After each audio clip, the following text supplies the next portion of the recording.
Pemenang wanita yang dimaksudkan ialah Nurul Azrin Muhammad Fazil yang tidak endahkan rankingnya yang melebihi kedudukan 200 terbaik.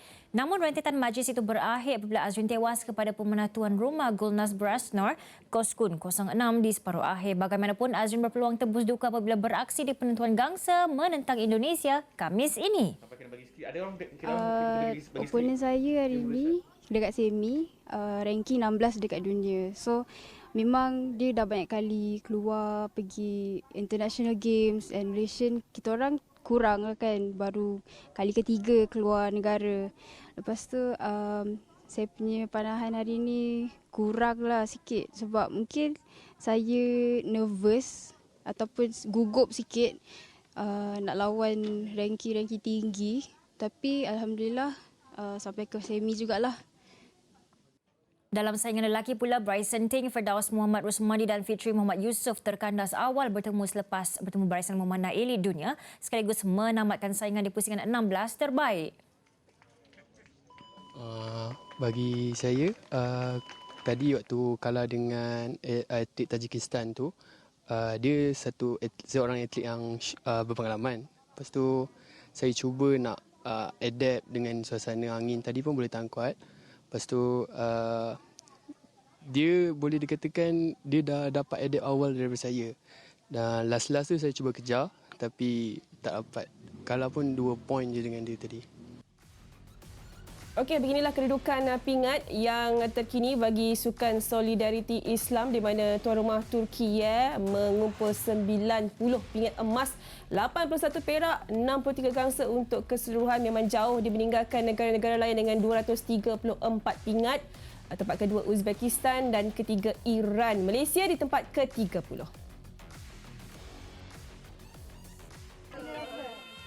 Merhaba Neyizi Malaysia. Okey, kita jumpa lagi guys. Kali ini kita nak bawakan khas sukan memanah tradisional Turki yang menjadi sukan warisan turun-temurun. Bersempena Tamasya Sukan Solidariti Islam bagi edisi kelima ini, sukan ini diiktiraf sebagai sukan pertunjukan. Siapa sangka sukan ini mendapat sambutan baik di kalangan negara-negara Islam sedunia, termasuklah skuad negara.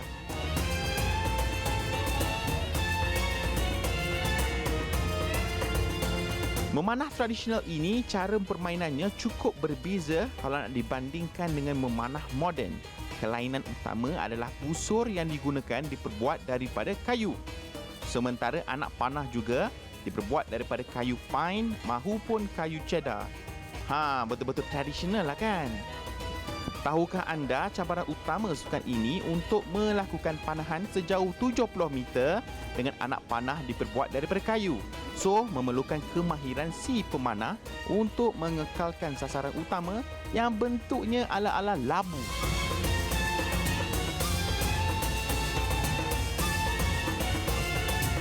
Satu lagi elemen menarik sukan ini memerlukan kesemua pemanah berpakaian baju tradisional negara masing-masing. Elemen tradisional itu sungguh kuat dengan set kelengkapan back quiver yang direka khas oleh Hairi Hasram Harun, 100% buatan tempatan guys. Okeylah, di kesempatan itu mesti korang nak tahu bagaimana prestasi skuad memanah negara di Konya ni kan? Okey, kita dengarkan rumusan menyeluruh daripada pemanah tradisional negara. Kami di sini sudah 3-4 hari. Alhamdulillah dapat kejayaan-kejayaan, di antaranya baru saja kami merangkul silver, pingat perak untuk kategori individu, dan perempuan mendapat pingat gangsa, dan alhamdulillah untuk kategori berkumpulan lelaki mendapat gold medal alhamdulillah, dan perempuan dapat silver medal. Jadi alhamdulillah salah satu kejayaan. Kami juga mengharapkan memanah tradisional menjadi salah satu sukan teras yang diiktiraf oleh MSN, Majlis Sukan Negara Malaysia, dan mudah-mudahan lebih ramai lagi yang menyertai sukan memanah tradisional khususnya di tanah air kita, Malaysia.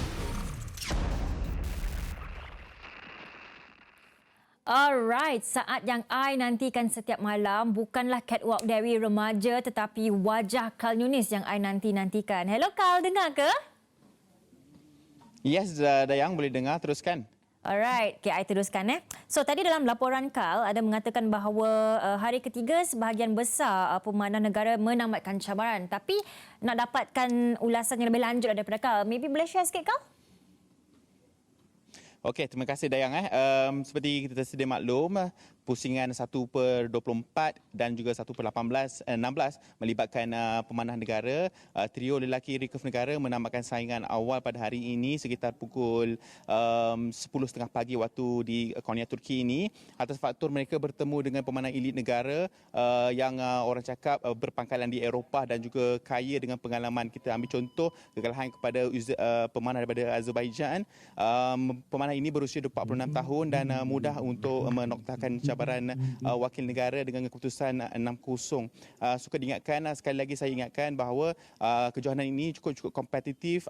Buktinya pemenang pingat emas di Olimpik Tokyo, Mete Gazoz, baru saja tewas kepada pemanah daripada Indonesia dan beliau akan beraksi untuk penonton pingat gangsa. Itu sudah cukup merumuskan bagaimana saingan kompetitif di bumi Turki ini bagi saingan edisi kelima Sukan Solidariti Islam. Dan siapa sangka di kalangan skuad recurve negara satu permata yang mara sehingga ke separuh akhir sebelum tewas kepada tuan rumah, iaitu Azrin. Beliau baru berusia 18 tahun, masih mentah lagi di pentas di antarabangsa. Pengalaman pertama beliau iaitu beraksi di Paris, iaitu pusingan kelaikan Piala Dunia dan juga pusingan kelaikan ke pusingan Olimpik Tokyo yang dibuat di Paris. Dan itu saja pengalaman yang beliau ada di pentas antarabangsa. Namun siapa sangka beliau bukti wibawa untuk beraksi di bawah tekanan sehingga mara ke pusingan separuh akhir namun tewas kepada pemanah tuan rumah. Dan beliau seperti yang saya kongsikan dalam pingkisan tadi, berhasrat untuk menghadiahkan pingat gangsa, namun segalanya akan mempertaruhkan pada hari Khamis nanti dan itu sudah cukup memberi sinar harapan kepada jatuhnya permata negara di hari yang ketiga skuad recurve pagi tadi. Okey, difahamkan juga ya Carl bahawa skuad kompon negara juga akan beraksi sebentar lagi. Macam mana dengan persiapan mereka? What can they bring to the table, Carl? Okey, tumpuan yang lebih realistik sebenarnya saya kongsikan dari sejak hari pertama membuat liputan. Hari ini dua pemanah negara, Alang Arif Akil dan juga Eugenius Loh, kedua-duanya bertemu dengan pemanah daripada Qatar. Di atas kertas, saingan lebih sengit berbanding dengan 1/24 dalam aksi yang berlangsung pada hari semalam. Diharapkan mereka mampu meneruskan kemarahan sehingga ke suku akhir setidak-tidaknya sebelum mereka akan bertemu dengan pemanah daripada Turki, Iran dan juga Azerbaijan. Dan saya fikir bagaikan laluan mudah untuk pemanah senior negara Juwadi Mazuki yang menerima laluan bye kemenangan percuma di pusingan hari ini yang pertama sebentar saja lagi, dan beliau akan bertemu pemenang sama ada Arab Saudi maupun Bangladesh. Secara rasionalnya Arab Saudi mempunyai kelebihan yang ketara atas faktor mereka berpangkalan di Eropah seperti di Sepanyol menjelang kejohanan ini, dan saya fikir setidak-tidaknya satu pemanah negara berupaya untuk berada dalam kedudukan separuh akhir pada hari ini. Dan jika ada rezeki, ayo kita doakan kepada mereka dapat untuk memasuki perlawanan penentuan pingat emas pada hari Khamis nanti. Tumpuan lebih realistik, Juwadi Mazuki dan juga Alang Arif Akil, sementara Eugenius Loh menawarkan kebarangkalian yang cukup terang juga, masih lagi segar dengan kejayaan membawa pulang pingat perak dan juga pingat gangsa di Sukan Universiti ASEAN EUG di Thailand tempoh hari. Okey Carl, tarik nafas Carl, bertenang. Memang banyak sangat nak share kat sana, tapi thank you so much atas perkongsian anda. Carl, tadi sempat jugalah laporan Carl tentang skuad memanah tradisional. So kita jarang sebenarnya dengar update tentang mereka ni. What's so special about them, Carl? Okey, selain apa yang saya kongsikan dalam bingkisan tadi, sukan ini sudah lama berada di negara menerusi persatuan-persatuan negeri yang menghidupkan sukan tradisional Turki ini. Cabaran utama untuk berada dalam kedudukan yang realistik dalam tempoh 70 meter ini, mereka harus menembak sasaran yang cukup kecil dengan kalau nak dibandingkan dengan memanah moden. Dan siapa sangka Malaysia berupaya untuk meraih pingat emas, pingat perak dan juga perak gangsa. Kesemua 4 pingat ini dituai pada hari semalam menerusi aksi yang luar biasa mengalahkan tuan rumah Turki dalam aksi berkumpulan lelaki. Dan mereka ini sebenarnya sudah pun mula beraksi dalam sukan memanah tradisional Turki ini hampir 7 hingga 8 tahun, dan ini pentas terbaik untuk membuktikan mereka bukan sekadar jago kampung, mereka sebenarnya juara di mata rakyat Malaysia. Antara kesukarannya adalah anak panah itu berbuat daripada kayu, dan kayu dan juga angin memang tak boleh nak berkawan. Mereka akan bergaduh dan silap-silap takkan kena dekat labu, iaitu alat panahan arahan yang mereka target lah. So saya fikir semalam saya melihat buat pertama kalinya permainan ini cukup istimewa, dan saya fikir punya peluang yang cerah untuk dimajukan pada masa akan datang dengan pelbagai bakat muda dalam sukan ini, dengan pemain yang paling tua pun semalam dalam berkumpulan wanita berusia 62 tahun. Yes, 62 tahun berupaya 62 tahun. Doktor yang itu dalam peringkat perak berpasukan wanita. Beliau berusia 62 tahun, namun masih lagi berupaya untuk bersaing dengan atlet-atlet elit Turki yang rata-ratanya hanyalah 20-an, 30-an macam tu, Dayang. Wow, sampai ke usia orang kat sana pun Kal tahu memang detail segala perincian yang Kal lakukan. Okey Kal, ni soalan daripada Cik Director kita Tasha. Dia tanya hari ni Kal makan apa? Okey, hari ni saya makan kunafah dan juga doner. Doner Iskandar dekat area Mevlana tu kan. Di kesempatan ada 2 jam setengah ni saya lari siap tadi dekat area Mevlana. Kalau story yang saya berikan 2-3 hari yang terdahulu, sambil bawa buah tangan lah, Turkish Delight. Ada orang tu kirim Turkish Delight kan. So kita kena tunaikan lah janji-janji ibu mengandung. Siapa ibu mengandung tu? Bukan saya ya.